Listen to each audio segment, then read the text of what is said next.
Greetings, everyone.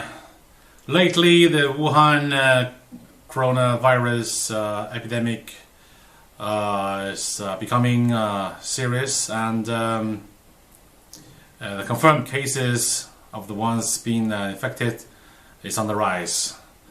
And not just in Wuhan, but also in other major cities like Beijing, where I live, have halted lots of public services. Like in Beijing, we have paused the public transport with other countries. Inner city transport is okay, it's still running, unlike Wuhan, where it's also halted.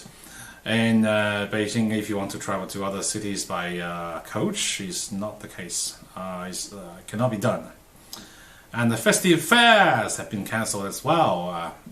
Normally, traditionally in Beijing, there are a number of traditional fairs to be held, and they are to be cancelled because of the epidemic.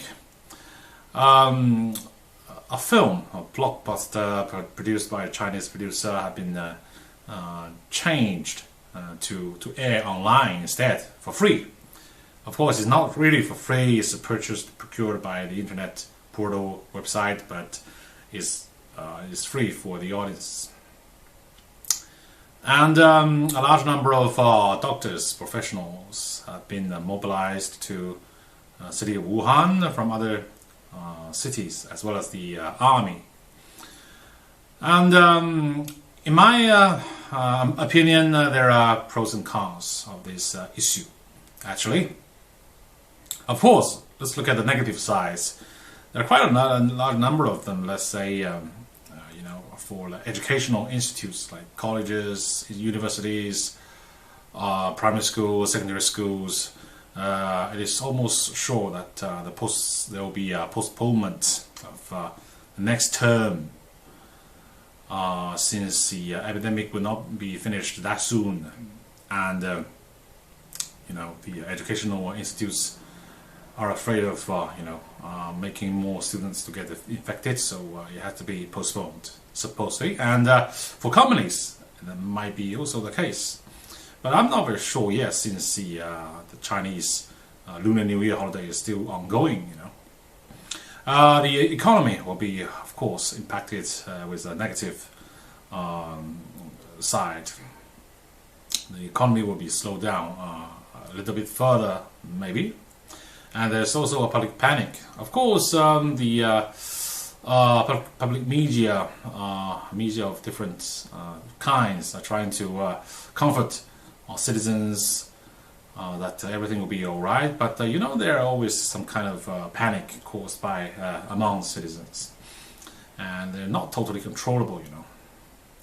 Actually, everything has two sides. They're not just the bad thing, but they're also the pros, the advantages actually caused by this crisis. Let's say the industry of broadcasting, like TV, radio, they will have more audiences, of course. And as you know, in China, we also have a vibrant internet industry. Let's say online gaming, online entertainment, like TV dramas, films, variety shows.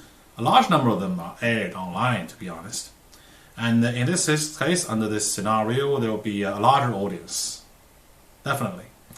And there will be a bigger chance for the development of vloggers, streamers in China. They can have more audience as well. As well as the remote education, cyber education. Previously, lots of schools, training schools, they have physical schools, classrooms, but now they're forced to develop their remote education sector as well. So this industry will be developed better because of this.